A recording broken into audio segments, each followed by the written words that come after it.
What it do, YouTube? 805 John here from Prison to Purpose. Back at it with another one. So, we're gonna go ahead and continue with the Celly saga.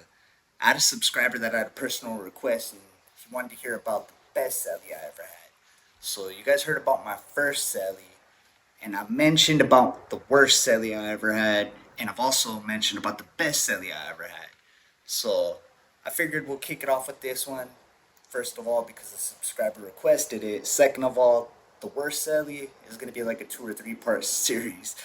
So, that being said, hit that like.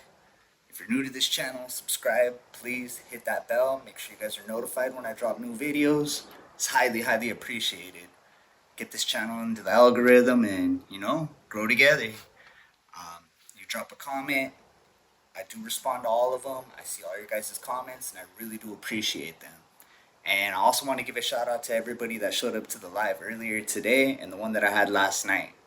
I didn't think it was a big deal if I was streaming UFC and it wasn't a pay-per-view, but apparently it was, and yeah, it got copyrighted, and it kind of happened with NFL too. I didn't think it was a big deal because it was Sunday Night Football on regular TV, but I'm gonna figure out a way to get it done to where it doesn't get copyrighted. So bear with me, guys. So we're gonna go ahead and kick this one off back to Ironwood, my first term. So the last story I told you guys was about the bloquero who blocked my move, and I had mentioned that the best celly I ever had actually saved me from getting put in the hat from what the bloquero did. If this is your first time watching my channel, go back to my last video and it'll kind of put you up to speed with where we're at right now. So, yeah, my new celly, again, you guys know I don't throw names out there, so I'm just gonna call him by what I used to call him. He'd always do this thing where he'd be like, Celly time, like in a weird voice like that, but he was cool as hell. So we're gonna call him Celly time. He was from Westside Santa Barbara, from Tiny Locos, I believe. Real solid dude. He'd been down 19 years at this point for an attempted murder, and he had 24 to life. Really solid, good dude, man. He was with the business. He was no punk, but he was so smart, and one of the very few people that still believes in brotherhood and loyalty. Like, he would stand up for you if he looked at you like his brother, and he was loyal to the end. I really like, there's nothing bad I could say about that guy. He was so solid and good, like righteous. So after all that little event happened where I finally got my cell move after getting into it with my old celly, the bloquero ends up getting removed from the yard, and they end up making my new celly the bloquero. So right away he gets me pulled into the cell with him. We end up in cell 212, and we're in C4 in Ironwood. So sorry if it takes me a minute to remember these things. It was so long ago. I'm trying to give you like the exact cell and building we were in.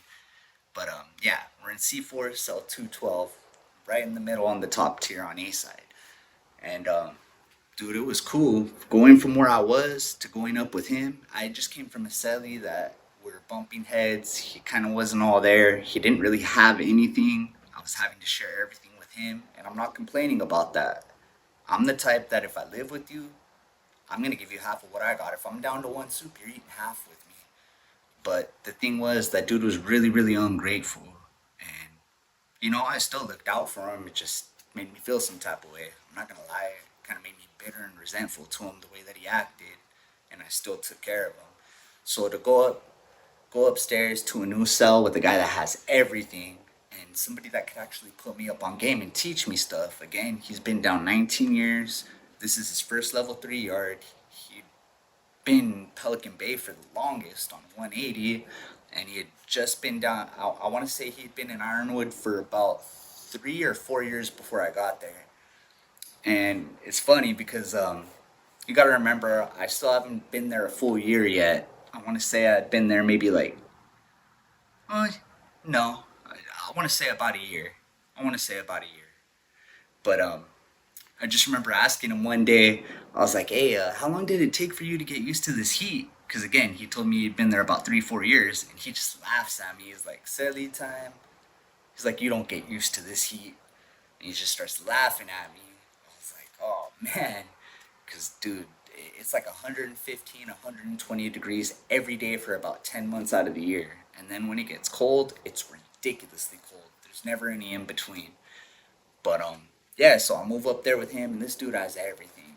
I mean, I don't gotta share my TV with him. He has his TV, and then he has the old school like the bubble TVs. Cause nowadays you can't get those. You get these little flat screens, and they mess up all easy. Like he had the old school bubble with the built-in speaker, and I told you guys the TV I had installed speakers into it, so when we'd clean in the morning, we'd bump on my TV because it had the speakers, and then I had a CD player in mine.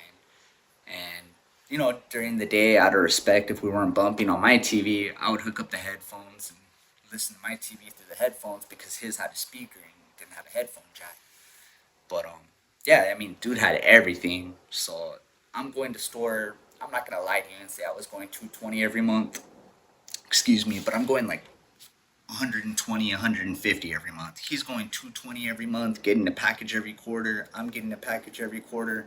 And then he's finding people that don't get packages to get a package in their name and then breaking them off like $20, $30 worth of the package items. Like, dude had everything going. And the coolest thing about him was the last couple of Cellys I had up to this point, they all got high. This dude, no, he didn't even drink, did nothing. Matter of fact, I remember the first time I smoked weed in prison was with him, and I got a stick off the yard, and the stick is basically like a little toothpick of weed and some receipt paper. And it took me like, I didn't want to light it up without him. He hadn't smoked in so long. It took me like 2 or 3 days to talk him into smoking it. But I mean, again, that dude did not get high. It took me like 3 days to talk him into smoking some weed with me. Man, I remember that day. That was a pretty funny story. I remember we finally smoked. It was a bar lock, so we didn't have to worry about having to come out of the cell or the cops coming in. The bar lock already happened. We're all blown and hungry. So I remember I went and I warmed up I plugged in the hot pot to warm up the water and make a little spread. So I cracked up the soup. I put like half a bag of beans, half a bag of rice, half a bag of chichas in there, and inside of my bowl. And I'm waiting for the water to heat up to pour in there, right?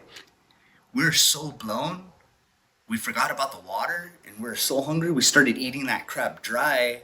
And then, you see the little freaking light go off on the on the hot pot, and steam's coming out because we had ours rigged like it wouldn't stop getting hot. So I mean, it was steaming. We looked at each other and we just started laughing because it finally hit us that we were eating freaking raw soup. And we were like, screw it. So we crushed up another soup, poured the rest of the beans, the rice, the chichas, chopped up the sausage, and finally used the water. But, you know, don't want to go too far off track. That was just a funny memory I had with him. But I mean, dude was righteous. He was the type of dude that if any of you guys have done time, you'll understand what I mean. Like you could have a really cool celly, but you guys don't really hang out on the yard. It kind of gets weird, Being around somebody too long, you kind of bump heads. I was celled up with this dude for many years, and we were able to hang out every day on the yard, in the day room, in the cell. Like we never ever had a problem, and that's the only celly I can honestly say. Don't get me wrong, I had other good cellies where they were cool as hell, but I'd be lying to you if there was never one point where we kind of started bumping heads just being around each other too much. Not saying that it lasted, but it happens. Celly time, never, never. And any of you guys that were in Ironwood this time, you know who I'm talking about. Just by the name Celly time, and he had this little thing like, everybody gives props when they shake hands. His thing was he'd do but he said something with it. He would say bing bong. So every time he'd bing bong. Yeah, I don't know. He was a character, but he was so solid, dude. Like righteous. The dude was no punk. I remember there was this dude from San Diego. Matter of fact, he was from Logan Heights, from Red Steps, and that dude would kind of push his weight around, and I never seen that dude like not treat people like if he was better than. Like he would always try to push up on people and talk in a disrespectful way to everybody. And I remember one day him and my celly kind of got into some words, And it was the only time I ever seen homie from Red Steps like talk very respectfully and watch his words. And that's when I knew that my Celly was a real one. Because that dude from Red Steps is the type of dude that he would just like straight up call you out with the fierro, like, well, what's up? Let's go in the cell. And dudes would always break it down because they knew he wasn't playing. Like that dude had hands too. He was on the boobop squad, and I just remember every time somebody had to get boobopped and they came out, like, dude, their noses be all to the side. Matter of fact, I'll give you a story one day when me and him had to boobop somebody and tell you firsthand how bad that dude was, like how hard he hit. But that's another story for another day. I don't want to go too far off topic. We're talking about the best Celly I ever had. So, we had some good times. That dude really put me up on game. He made my time a lot easier to do because, like I said, the first Celly I had, he'd put me up on game somewhat, but he had these dope fiend tendencies that he wasn't giving me the best game that he could give me. I could have possibly gotten a wreck doing everything that I learned from him. Everything that I learned from Celly time, I stuck with the rest of my term and in my new term when I went back the second time, and I never had a single problem. I've never got beat up once, boobopped. I've never got broken off burpees, nothing. And it was because I always conducted myself the way that Celly time taught me. One thing that he really like opened up my mind to was like spirituality. And I don't mean that like in a Christian way. And again, I'm not bashing that. I identify I'm born again Christian. But I mean like he was really into like spirit traveling and stuff. And it was crazy. I remember one time like he would always talk about it. He had all these books on him. Like he even created his own sigil, if you know what that means, like your symbol for the spirit world, and he had it tattooed on him. Matter of fact, he had taught me about this being a protection symbol in the spirit world, and we both ended up getting it tied in the same spot. And I know some people are probably like, "Oh, that's pretty gay," but that's the thing that people do when in prison. If you have like a righteous Celly, a righteous road dog, sometimes you guys will get matching tattoos, and that was a matching one that we got. Protection symbol for the spirit world. So at first, when he would talk to me about these things, I just thought he was crazy, and I would just listen to him like, yeah, yeah. I didn't want to rain on his parade because he was a lifer. If he wanted to believe in that, he believed in that. But he finally really opened up my eyes to it. One day, he told me straight up, like, I know you don't believe me. And I was like, why you say that? He was like, I just know it. He was like, I'll prove it to you. He was like, where do you want me to go in the spirit world when I spirit travel later? And I was like, all right, well, go to my house, go inside of my room. Mind, I've told him the city that I live in, but like he doesn't know exactly what house I live in. And even if he wasn't the type to go through crap, but even if he did go through my old letters and find a letter from my grandma, how the hell is he gonna know anything inside of my house? So whatever. Go to bed that night. He lights up his sage, does his little meditation. I knock out. Wake up in the morning, and he tells me, "Is like I made it to your house," and I was like, "All right." So what'd you see? So he told me that he goes into my room, right, and he describes like the how to get to my room pretty perfect. And you gotta understand, I've never spoke to him about the layout of my house or anything, but like the way that he described to get into my room through the left of the hallway, like to a T. But then he starts telling me what's inside my room. And it sounds a little crazy to me because that was my room before I went to prison. The way he's describing it, it's like it's a storage, like there's a bunch of boxes and stuff put up. So I'm kind of like, okay, this dude's just talking, but it still kind of caught me off guard that he knew like the layout to get into my room from the front door through the hall type stuff. So then he tells me that he figured I wasn't going to believe him. So he told me that he went into the closet and he explained to me that how many hangers were in there and that I had a jacket, a certain jacket hung up on the third hanger from the left, but that I didn't really have much clothes in there. Just that jacket that stood out on the third hanger to the left. I'm like, whatever, you're crazy. Like, I go along with him though. And he was like, no, seriously, I'm not lying to you. And I was like, all right, I believe you. I still didn't believe him. So later on, I had a phone call that day, and I go and I call my grandma, And it was just kind of, messing with me. Like, I want to check and see if this dude's just talking out of his butt or not. I'm still not believing him, but I guess part of me kind of did by how serious he was about it.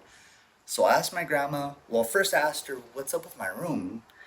And she told me, she was like, oh, well, I kind of moved all your stuff out and I have a lot of stuff boxed up. It's kind of like a storage right now, which was news to me. I'd never known any of that. And how the hell did Celly Time know about that? He don't talk to any of my family. He doesn't know anybody in my area. Like, the guy's been gone for 19 years. We don't know any of the same people. And my grandma's not affiliated like that to just let randoms in the house. There's no way for him to know that. So that was when my heart kind of dropped. Like, what the hell? How did he know that? So then I asked my grandma, I'm like, look, this is going to sound kind of crazy, but I want you to go into my closet real quick. And she goes, okay, which side? I'm like, go to the left side. Open it up. She opens it up. And I was like, I want you to tell me what's on the third hanger to the left. She's like, oh, you have a black jacket right here. And I was like, is there anything else in there? And she's like, no, most of your stuff that was hung up's folded up. It's just a bunch of hangers in this jacket, the third one to the left. After that, I never questioned him again. I totally believed him when he told me that he would be spirit traveling. And maybe later on down the line, I could share an experience with you guys where I spirit traveled for that first time. But I don't want to make anybody lose interest and turn this channel into like something like that. But it will be a pretty cool story later on down the line to let you guys know that I was able to do it, but I only did it one time, and I kind of messed it up. I wasn't able to go anywhere too far. That's one thing he taught me about it too, is that if you don't program yourself to believe, you're gonna be stuck with the doubt that you're programmed with. From birth, we're programmed with doubt. As far as we can't fly, you'll never fly because you don't believe it. So his whole philosophy was you had to reprogram yourself to not have any doubt in anything, and then your mind could do whatever that you focused it on. So yeah, I kind of messed up my first time because I doubted I could go through the roof. But again, that's a story for another day. I hope I didn't lose you guys. But yeah, Sedley Time was cool as hell, man. I mean, that dude.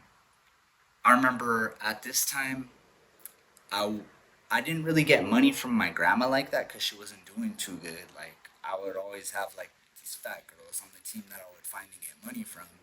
And I went through this time where I had money on my books and I had just got my package, but the fat girl on my team had fell off, so I was gonna have to get a phone to find another one. And they were doing a food sale. They do these food sales in prison once in a while, especially in Ironwood. They do them every single month, sometimes twice a month. And I remember it was going to be Carl's Jr., and I wanted a Western bacon cheeseburger so bad. And I just didn't have the money for it. I didn't have the money for it. And I remember Sally Time, he knew I didn't, and I didn't even ask him.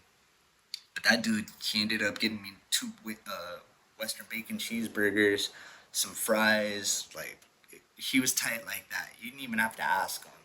That dude would just shoot you anything that you needed. I remember I went through this time where I went through this $900 dope debt. God, let me blank that out. I went through this $900 poker debt, and God, I don't know how I let it get that high, but I just can't. I have this gambling problem. I've shared with you guys before. It's just like I keep playing, and I think I could win it back. I think I could win it back. I think I could win it back. And yeah, it doesn't happen. So I dug myself into a $900 freaking poker debt, and he helped me get out of it. He helped me get out of it. I don't know if he talked to the dude and got the price lowered, but all I ended up having to pay out of it was 400 out of pocket, and it was a hell of a lot better than 900 because I didn't know how I was gonna get $900, especially in the amount of time that I had to get it. So those are just some cool experiences with Celly Time. Dude had a lot of game to give. Taught me how to conduct myself without getting into any crap. Taught me how to stand up for yourself, make sure that your voice is heard. We're all equal. And I watched him do it, and he never had an issue. So that's the way I conducted myself. Even going into my second term, I remember I had Cellies I would kind of trip out, like when I would question the mesa or the bloquero about something. they would kind of get like scared, like, dude, you're gonna get us in trouble. Like, nah, bro, we're not in the wrong. If you're not in the wrong, you're good. But the way things are going nowadays, you could be in the right and you're still gonna get screwed over.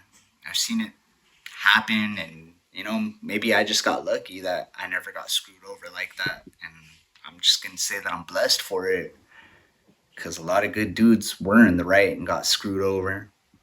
Um, the game changed a lot. It's super watered down now. When I first went to prison, it was completely different than when I left the last time. And I know even from then, it's a lot different now. It's a dog eat dog world in there and nothing but snakes. And everybody just wants to use you until they can't use you no more, and then wash their hands with you and smut you up and talk about all the bitches and punks you are. And that's why I tell you guys, it's not the life you want to live. It's not worth it. Stop caring about what others think about you. Just worry about what your family thinks about you, because they're the only ones that are going to be there when you're in there. I could count on one hand and tell you how many times my homies sent me money, answered phone calls, sent packages. Again, yes, they did, but I could count on one hand how many times they did it in a whole freaking 9-year term. I'll tell you who never missed a freaking phone call, who never told me no if I needed money and I didn't have a fat girl to send me money. Same thing with the package. My grandma, my family. They're the only ones that are going to be there for you. Yeah, you might get a letter freaking once a year from your homies, but your mom, dad, grandma, grandpa, brother, sister, they're the only ones that are going to write you consistently on a weekly basis. I mean, it's the truth. It's what it's all about, is family. So stop hurting them and putting yourself in predicaments where you're not going to be around your family. Because you're not the only one doing time. Your mom is too. The ones that take care of you are doing that time too. You don't think they worry about you in there? They see all these crazy things on TV about prison. You don't think they're worried about if you're okay in there, if you're safe? If you're in there with some cold hard killers, they worry about you, and it puts a toll on them and stresses them out. Maybe one day when I'm more comfortable, I could share about my experience with my grandma and things like when I got out. She passed away recently in February of this year. All I could say is I'm just grateful that she got to see me change my life, become a loving husband, become a loving father, and she was able to have some peace when she left. But there's a part of me that feels she could have been here longer if I wouldn't have stressed her out for 15 years. But again, like I say a lot, that's a video for another day. So I'm gonna go ahead and end this one. I feel like I rambled a little more than I should have. Got myself tongue-tied earlier. Please like, subscribe. If you know anybody that you feel could get something out of this, please hit that arrow, share it with them. Drop a comment if you guys have any experiences or even any questions, like I'm going to respond to all comments. I always do. If you see the few comments I have, I always respond. So please like, subscribe, comment, and look out for the lives. Let me know if you guys are interested in some Q&A lives. I'll answer questions.